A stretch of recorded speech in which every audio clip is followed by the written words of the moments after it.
ഭാഗവതത്തിലെ ജഗൃഹേ പൗരുഷം രൂപം എന്നാണ് 1-ാമത്തെ സ്കന്ധത്തിലെ 3-ാമത്തെ അധ്യായം പറയുന്നത്. ഞാൻ ഇത് പറഞ്ഞു തുടങ്ങാൻ ഒരു കാരണമുണ്ട്.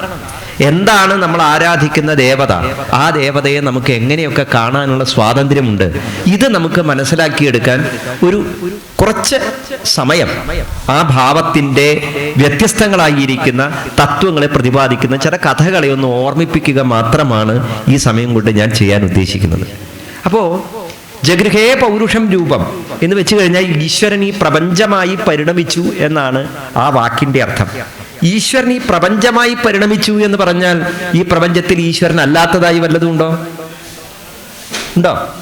കല്ലും മണ്ണും മരവും പുഴയും കാറ്റും ആകാശവും ഭൂമിയും സർവചരാചരങ്ങളും ഞാനും നീയും ഒക്കെ ഈശ്വരന്മാരാണ്.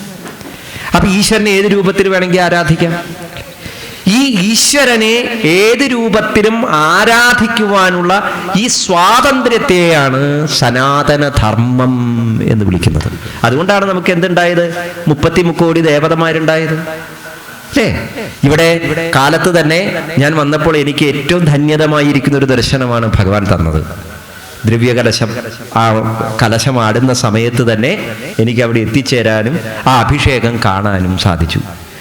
അത് കണ്ട് ആനന്ദത്തിൻ്റെ ആ അനുഭൂതിയിൽ നിറഞ്ഞ് അവിടെ നിന്ന് ഓടി വന്നു ഇവിടേക്ക്, ഭദ്രകാളിയുടെ ഈ തിരുസന്നിധാനത്തിലേക്ക്.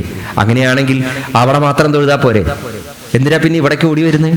ഇനി ഇവിടെ ഓടി വന്നാൽ തന്നെ ഇവിടെ പ്രദർശനം ചെയ്യുന്ന സമയത്ത് ശാസ്താവിനെ തൊഴണം വേണ്ടേ? ഇവിടെ ഉപദേവതകളായിട്ടിരിക്കുന്ന ആ ദേവതാ സങ്കല്പങ്ങളെയൊക്കെ തൊഴണം അല്ലേ? ഈ പ്രകൃതി തന്നെ ഈശ്വരീയമായിരിക്കുന്ന അനുഭൂതി പകർന്നു തന്നുകൊണ്ട് വർത്തിക്കുന്നു. അപ്പൊ 33 കോടി ദേവതാ സങ്കല്പം എന്ന് പറയുന്നത് പലരും ചോദിക്കാറുണ്ട്, എന്തിനാ ഇത്രയധികം ഈശ്വരന്മാര്, എന്തിനാ ഇത്രയധികം ക്ഷേത്രങ്ങൾ അല്ലേ? തൃപ്രയാറ് ശ്രീരാമനായിരിക്കുന്നു, ഗുരുവായൂർ സാക്ഷാൽ ഉണ്ണിക്കണ്ണനായിരിക്കുന്നു, അങ്ങടെ അമ്പലപ്പുഴയിൽ എത്തുമ്പോഴേക്കും കുസൃതിക്കുട്ടനായിരിക്കുന്ന ആ വികൃതിയായിട്ടുള്ള കണ്ണനായി മാറി, പാൽപ്പായസത്തിന്റെ രുചിയും നുകർന്നുകൊണ്ട് ഇരിക്കുന്ന ഉണ്ണിക്കണ്ണനായി മാറി. ഇനി ശിവൻ എറണാകുളത്തപ്പനായി, വടക്കുംനാഥനായി അല്ലേ? ഇങ്ങനെ വ്യത്യസ്തങ്ങളായിരിക്കുന്ന ഭാവങ്ങളിൽ കൊടുങ്ങല്ലൂർ അമ്മയായി, ചെട്ടിക്കുളങ്ങര ഭഗവതിയായി, പാറമേക്കാവിൽ അമ്മയായി, പെരുവനത്ത് അമ്മയായി, വലയാധീശ്വരിയായി, ഇങ്ങനെ വ്യത്യസ്തങ്ങളായിരിക്കുന്ന ഭാവങ്ങളിൽ, ദേവി ഭാവങ്ങളിൽ ഒക്കെ നമ്മൾ ഈശ്വരന്മാരെ ആരാധിക്കുന്നതിൻ്റെ സാങ്കത്യമാണ് ഞാൻ ഈ പറഞ്ഞ കാര്യം. എന്ത്? ഈശ്വരൻ പ്രപഞ്ചത്തെ സൃഷ്ടിക്കുകയല്ല ചെയ്തിരിക്കുന്നത്, പിന്നെ എന്താണ്? ഈശ്വരൻ സ്വയം പ്രപഞ്ചമായി പരിണമിച്ചിരിക്കുന്നു. അതുകൊണ്ടാണ് ഈ അറിവാണ് നമുക്ക് ആദ്യം തന്നെ വേണ്ടത്. അപ്പൊ പിന്നെ എന്തിനാ പ്രത്യേകമായിരിക്കുന്ന ചില രൂപഭാവങ്ങൾ എന്ന് ചോദിച്ചു കഴിഞ്ഞാൽ, പെട്ടെന്ന് ഒരു ഈശ്വരനെ ഒന്ന് മനസ്സിൽ ഓർമ്മിക്കൂ എന്ന് പറഞ്ഞാൽ ഇവിടെ ഇരിക്കുന്ന എല്ലാവരും ആരെയാണ് ഓർമ്മിക്കുക? നിങ്ങളൊന്ന് വെറുതെ ഒന്ന് കണ്ണടച്ചിട്ട് നിങ്ങൾക്ക് ഇഷ്ടപ്പെട്ട ഒരു ഈശ്വരന്റെ രൂപം ഒന്ന് മനസ്സിൽ സ്മരിക്കൂ എന്ന് ഞാൻ പറയുകയാണ്. നിങ്ങൾ എന്താ സ്മരിക്കുക? ഒന്ന് കണ്ണടച്ചു നോക്കൂ പെട്ടെന്ന്. നീ ആരെയൊക്കെയാണ് സ്മരിച്ചത്? കൃഷ്ണനെ സ്മരിച്ചവരാരൊക്കെയാ? ശിവനെ സ്മരിച്ചവരാരൊക്കെയാ?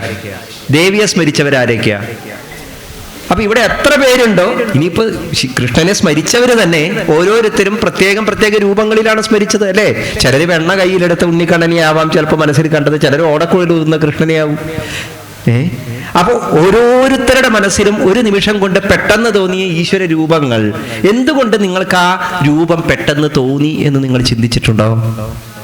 എന്തുകൊണ്ടാണ് നിങ്ങൾക്ക് ആ രൂപം പെട്ടെന്ന് തോന്നിയത്? നിങ്ങൾ ആ രൂപത്തെ ഏതോ കാരണത്താൽ ഇഷ്ടപ്പെടാൻ തുടങ്ങി. നിങ്ങൾക്ക് പെട്ടെന്ന് കണ്ണടയ്ക്കുമ്പോഴേക്കും ആ രൂപം നിങ്ങളുടെ മനസ്സിൽ തോന്നണമെങ്കിൽ അതിന് കാരണം കുട്ടിക്കാലം മുതലേ പല കാരണങ്ങളെ കൊണ്ട്, നിങ്ങളുടെ ജീവിതാനുഭവങ്ങളെ കൊണ്ട് ആ രൂപത്തിനോട് ഒരു പ്രതിപത്തി തോന്നത്തക്ക വിധം നിങ്ങളുടെ ജീവിതത്തിൽ എന്തൊക്കെയോ സംഭവിച്ചിട്ടുണ്ട് അല്ലേ? അങ്ങനെയുള്ള കണ്ണടയ്ക്കുമ്പോഴേക്കും നമ്മുടെ മനസ്സിൽ തോന്നുന്ന ഈശ്വര രൂപത്തെയാണ് ഇഷ്ടദേവത എന്ന് വിളിക്കുക. അത് ഇഷ്ടദേവതയാണ്. അത് ആര് വേണമെങ്കിൽ ആവാം അല്ലേ? അപ്പൊ ഈ ഇഷ്ടദേവതാ രൂപം നമ്മുടെ മനസ്സിൽ തോന്നുന്നത് നമ്മൾ എപ്പോഴും നമ്മുടെ ജീവിതത്തിൽ ഏത് സന്ദർഭങ്ങളിലേക്കും, ചിലപ്പോൾ വിവാഹം കഴിഞ്ഞ് കുട്ടികൾ ഉണ്ടാകുമ്പോൾ കുട്ടികൾക്ക് ഇഷ്ടദേവതയുമായി ബന്ധപ്പെട്ട എന്തെങ്കിലും പേരിടണം എന്ന് ആഗ്രഹിക്കും. വീടിന് പുതിയൊരു വീട് നിർമ്മിച്ചു, ആ വീടിന് ആ ഇഷ്ടദേവതയുമായി ബന്ധപ്പെട്ട ഒരു പേരിടണം. ചിലർ കൈലാസം, ചിലർ വൈകുണ്ഠം, ചിലർ നന്ദനവനം, അല്ലേ? ഇങ്ങനെ ഓരോരുത്തരും അവരവരുടെ ഇഷ്ടദേവതാ സ്വരൂപങ്ങളുമായി ബന്ധപ്പെടുത്തി